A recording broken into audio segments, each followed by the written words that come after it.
بسم الله السلام عليكم ورحمة الله وبركاته لما وائد السلامي شعبك الصوماليات gaar ahaan kuwa muxsiniinta ah waxa maanta na soo booqdeen walaalkeen Cabdifataax Goley wuxuu ahaa nin nagala shaqeey jiray wadanka banaankiisa waa nin oo reer Sweden ah marka Cabdifataax maanta meeshan ayuu nagu soo booqday wixii arrimo ahna isaga idin sheegi doona iyo wixii maanta iskoolka uu kala kulmay marka ku soo dhawaad Cabdifataax السلام عليكم ورحمة الله وبركاته دمان وحن سلامة ومد الصوماليات مال بالدنيا دافية كجوجان أنا وكهذا لا مجا معمل كالمستقيم فونديشن غاسان وحن كمذا معمل كقيبة الدبدة وحكي عاوي سكولك وحنا كمذا هي قيبة حبناها كأه عروض حكي عاويو أنا التي أبو الصوماليات أنا هاي marka waxaan rabaa inaan idin la wadaago iskuulka wuxuu soo maray waqtiyaad culus oo badan taariikh badan oo soo maray laakiin alxamdulillah waxaan ugu faraxsanahay inaan wax badan soo qabanay iskuulka maanta wuxuu leeyahay dugsi hoose iyo dugsi dhexe iyo dugsi sare asoo ka bilaabay dugsiga hoose waxaan aad ugu faraxsanahay maanta imaado iskuulkii Al-Mustaqim Foundation oo aan dhex joogo iskuulku wax badan uu qabtaa oo waxa kamid ah qaybta waxbarashada ururkan wuxuu qabtaa qayb wacyigelinta qayb mataqaana farsamada gacmaha iyo ka qayb qaadashada arrimaha abaaraha iyo markii dhibaato ay dhacdo alxamdulillah wax badan oo soo qabtay iskuulka oo aad ugu faraxsanahay saas daraadeed waxaan rabaa inaan bulshada la wadaago aniga oo dadka mataqaana kamid ah qurba joogta Soomaaliyeed waxaan iskuulka ugu imiday arday aad u fara badan maanta waxa la ii sheegay inay iskuulku ay dhitaan ilaa 400 ilaa 500 isku celis oo ardayda waaweyn iyo kuwa yaryar iyo kuwa dhaxaadka inta isku ah waxay isugu jiraan ardayda wiilal iyo gabdho waxay u badiyeen arday agoon ah saas daraadeed anigu waxaan soo marnay marxalada aad u adag waqtiga wax soo barino yaryareen iyo dagaal tiro badan iskuuladuna waqti aad u yaraayeen alxamdulillah maanta wadanku waxa jiro iskuulo badan marka si aan u abuurno bulsho fiyo oo caafimaad qabto mustaqbalkana hawshan la wareego ummadda Ilaahay wax u qabto Soomaaliyeed waxaan rabnaa inaan idin la wadaagno iskuulku waxaan qorsheynay inaan iskuulka la raadino dhul raadiskiisa aan ku jirno ummadda Soomaaliyeed waxaan rabnaa inaan ka codsano dhulkaas in wax nagala qabtaan mustaqbalkan waxaan rabnaa inay sameeyno iskuul ka kooban dhowr iyo 10 qol oo dhowr iyo 10 fasal leh qaybta dumarka qaybta gabdhaha iyo qaybta wiilasha intaba leh qayb jiifa leh oo leh mataqaana waxa la yiraahdo transport ama mataqaana isheek gawaari caruurta wixii iskuulka aan jiifanin oo meel arkay maana soo qaado oo keeno walihoodana ku celiyo saadaayo maanta bulshada Soomaaliyeed waxaan ka codsanaynaa inay nagala qayb qaataan anoo ogtiin wax badan nagala qayb qaadateen wax badanna aad isku soo kordhisay iskuulka ardaydana maanta joogta meesha madaxina ku joogan annaguna waxaan nahay dad adinka idin shaqeeyo badankeen dadka dibadda jooga waxa ku shaqeeyaan si volunteer ah oo Ilaahay dartiisa anigana waxaan kamid ah dadka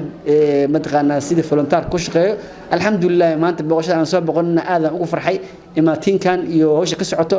waxaan arkay macallimiin aad u qurux badan oo shaqo badan wado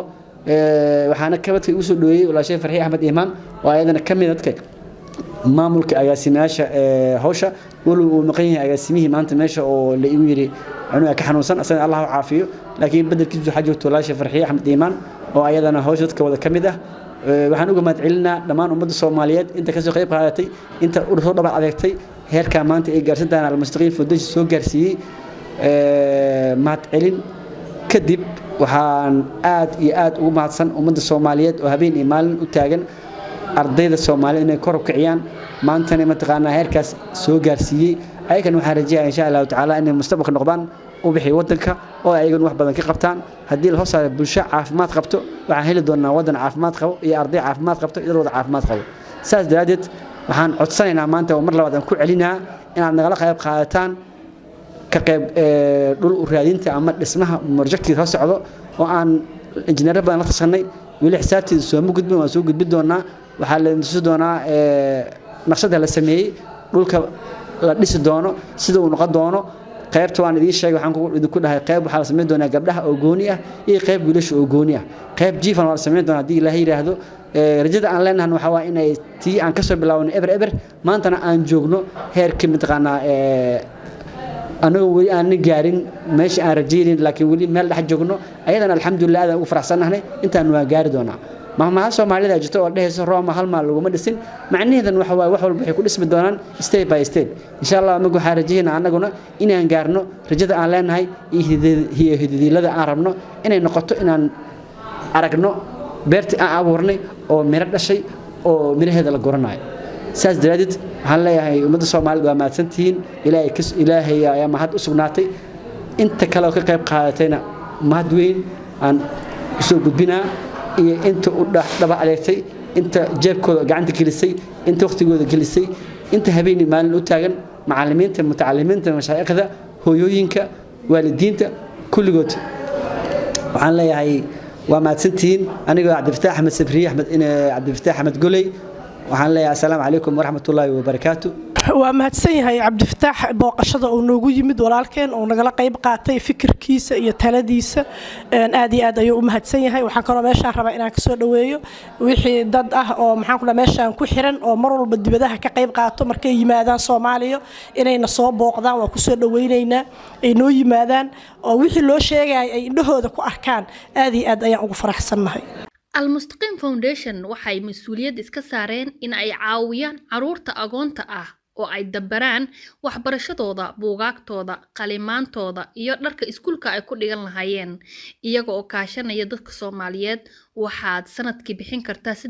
$360 ama 6 bilood $180 ama xitaa 3 bilood $90 oo kaliya si aad u caawiso wiil ama gabar yar oo agoon ah oo aan haysan waxbarasho iyo garab adigoo helaya xiriirka qofkaad waxbarashadiisa damaanad qaaday waxa kaliya adduun iyo aakhira ku anfacaya waa sadaqo waliba agoonta waa laga dardaarmay shaah iyo shaxaad shilimaad aad ku bixiso ha ku badbaadi waynin qof dhan mustaqbalkiisa